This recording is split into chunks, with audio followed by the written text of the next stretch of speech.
this book called the Book of Mormon, and we must examine it. Their book contents include Nephi, Jacob, Enos, and Jerome, etc., which this book they imposing as holy scriptures. So let's start from the top. The Book of Mormon is a volume of holy scripture comparable to the Bible. I don't know why they claim that the Book of Mormon is comparable to the Bible, because it's not. The Bible focuses on Israel, the nation that God created and have promised to Abraham. Also, the Savior was born from Abraham's line for the salvation of the world. The problem with Mormonism is that there is insufficient evidence to show that Nephi are real people, because the Bible contains claims about Israel and the Nephites. We don't know if these people are real because they never mentioned in the Bible, and if they are legitimate. God is not the God of confusion. Their words written on gold plates. However, these gold plates were never discovered or seen by anyone else, and only Joseph Smith. For example, many people have seen the Ark of God, not just one person. In the time of Moses and the time when Israel has kings because they are already a nation, then the Ark disappeared, but people knew the Ark was real. This is similar to the con artist technique in that there is no proof, only claims or words, which manipulation due to a lack of truth, pretending to be someone people can trust for developing a persona that would fit to their imagination or fantasy that will give them comfort. The record gives an account of two great civilizations. How is this comparable to the Bible? They must have a clear genealogy to prove their descendant from Israel.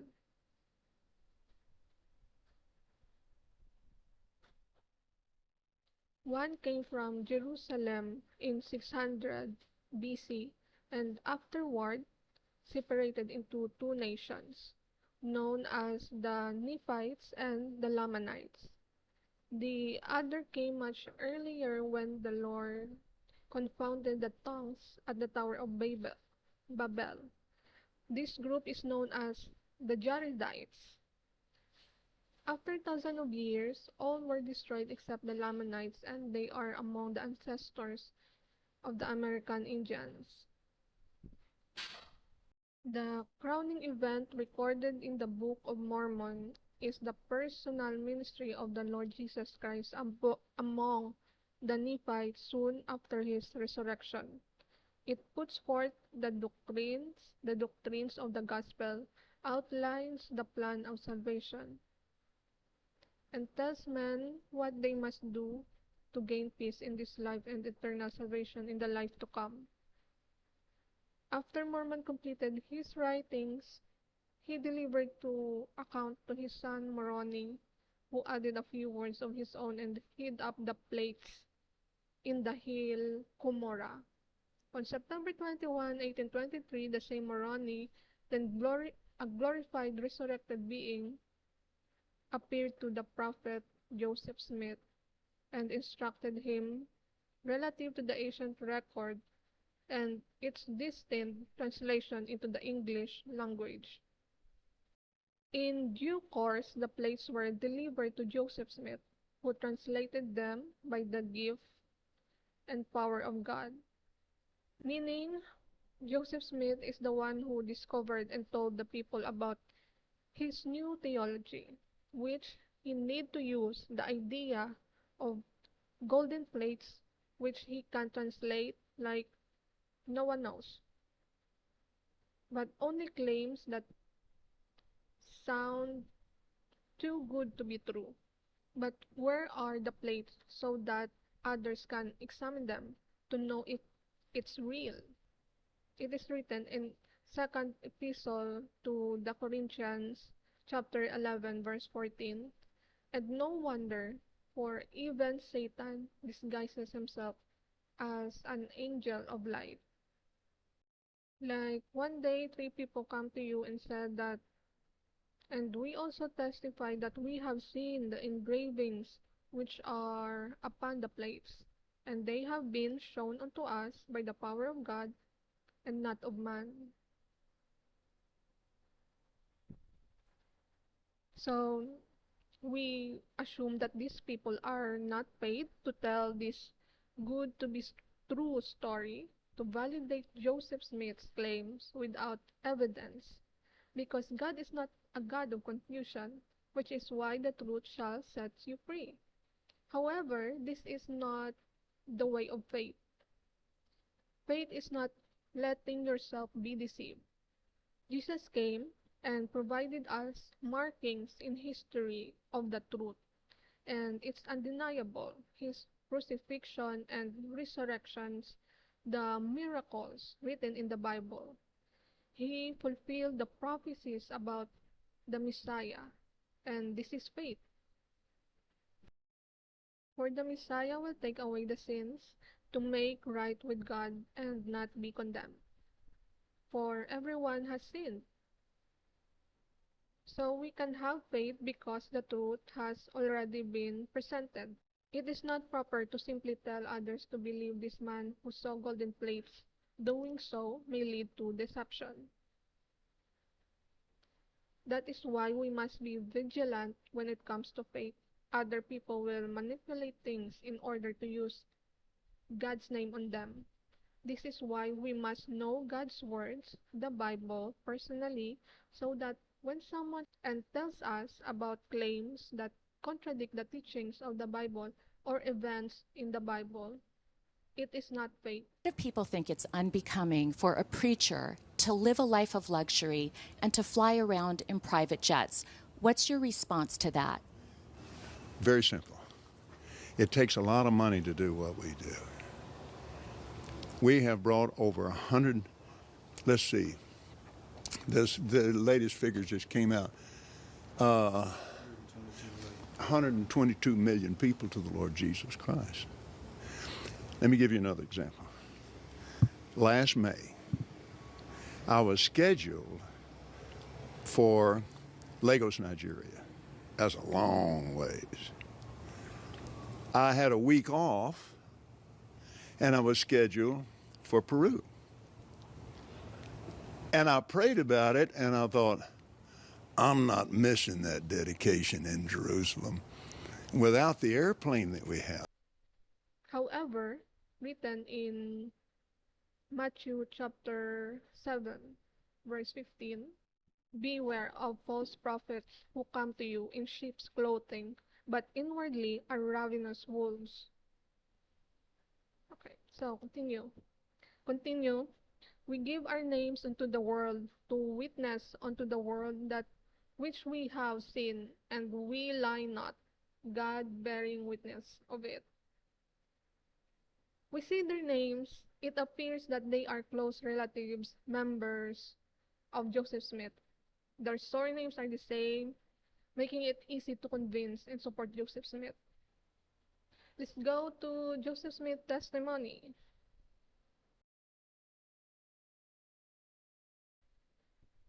So here, when I first looked upon him, I was afraid, but the fear soon left me. Joseph Smith described his encounter with an angel. Do we know how prophecy works?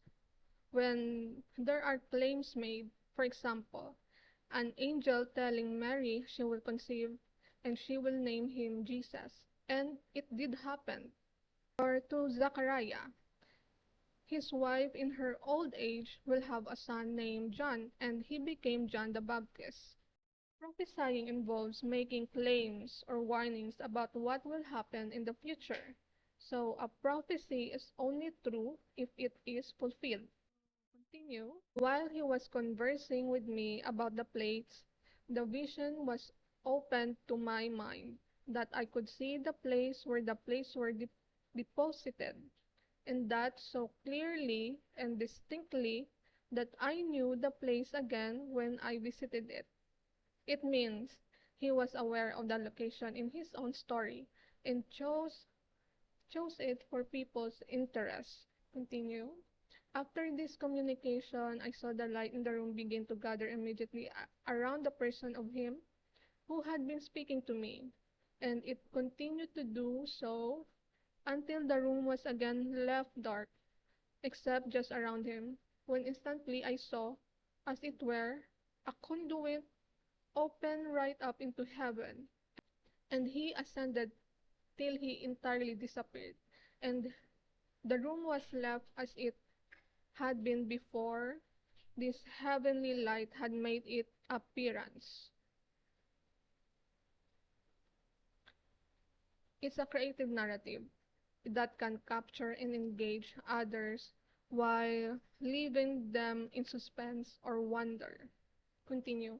When in the midst of my meditation, I suddenly discovered that my room was again beginning to get lighted, and in an instant, as it were, the same heavenly messenger was again by my bedside. It appears that this angel, Satan or the angel, in his mind, is so attracted to him that he is not being straightforward. Lies, looking for more lies to serve as a vessel. So continue. Before, and added a caution to me, telling me that Satan would try to tempt me in consequence of the indigent circumstances of my father's family, to get the place for the purpose of getting rich. This is, he forbade me, saying that I must have no other object in view and in getting the place but to glorify God, and must not be influenced by any other motive than that of building his kingdom, otherwise I could not get them. This angel appeared again to remind him not to be greedy, of course. That would be a good sense for others in their memory. God carefully selected individuals because God knows the heart, God sees the heart, and reveals his message through people that he chose, such Noah building an ark, Abraham leaving his country to become great, David as a king, and the line of the Messiah. Joseph Smith was a fraud, so what he said came from his heart, not from God. What would they think of him trying to know people's concerns in advance? He must inform everyone that would look his persona is good, good to be true. I shortly after arose from my bed, and as usual went to the necessary labors of the day. But in attempting to work as at other times, I found my strength so exhausted as to render me entirely unable. My father, who was laboring along with me, discovered something to be wrong with me, and told me to go home. I started with the intention of going to the house, but in attempting to cross the fence out of the field where we were, my strength entirely failed me, and I fell helpless on the ground, and for a time was quite unconscious of anything. Now, in his story, he can't be straight to the point. Rather, he needed dramatic scenes to get sympathy. The first thing that I can recollect was a voice speaking unto me, calling me by name. I looked up and beheld the same messenger standing over my head, surrounded by light as before. He can He then again related unto me all that he had related to me the previous night, and commanded me to go to my father and tell him of the vision and commandments which I had received. He needs his father to agree with him, so he needs a drama that can move him. This is not totally came from God. He was dramatically exhausted in order to get his father's attention and sympathy, and then use his father's worries to persuade him to go. Continue. I made an attempt to take them out, but was forbidden by the messenger, and was again informed that the time for bringing them forth had not yet arrived. Neither would it until 4 years from that time, but he told me that I should come to that place precisely in 1 year from that time, and that he would there meet with me, and that I should continue to do so until the time should come for obtaining the plates. Joseph Smith needs time to create the Book of Mormon, and he had already tricked his father. Continue.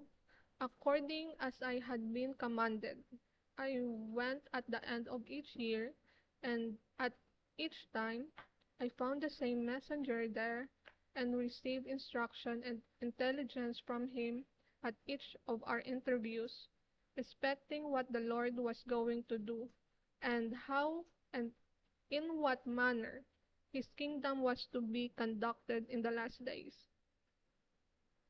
What a story! And the material he mentions is easily fabricated, and he also needs time. At the length that time arrived for obtaining the plates, the Urim and Thummim, and the breastplates, on the 22nd day of September, 1827, having gone as usual at the end of another year to the place where they were deposited, the same heavenly messenger delivered them up to me with this charge, that I should be responsible for them, that if I should let them go carelessly or through any neglect of mine, I should be cut off, but that if I would use all my endeavors to preserve them until he, the messenger, should call for them, they should be protected. He copied a real scenario during Moses' time. There were tablets of stone on which the Ten Commandments of God were written, as seen by many to the people of Israel. And it was read to the people, God is the God of truth, not confusion. Continue. I soon found out the reason why I had received such strict charges to keep them safe, and why it was that the messenger had said that when I had done what was required at my hand, he would call for them. For no sooner was it known that I had them, than the most strenuous exertions were used to get them from me. Every stratagem that could be invented was resorted to for that purpose. The persecution became more bitter and severe than before, and multitudes were on the alert continually to get them from me, if possible. But by the wisdom of God, they remained safe in my hands until I had accomplished by them what was required at my hand. When, according to arrangements, the messenger called for them, I delivered them up to him, and he has them in his charge until this day, being the 2nd day of May, 1838. He persuaded the readers once more that he couldn't show them his invented golden plates. The angel, or Satan, was strict with him. He can't provide evidence for what he said, even if it's true and happened. In that case, it did not come from God. The Book of Mormon was written to spread a false gospel and to benefit Joseph Smith.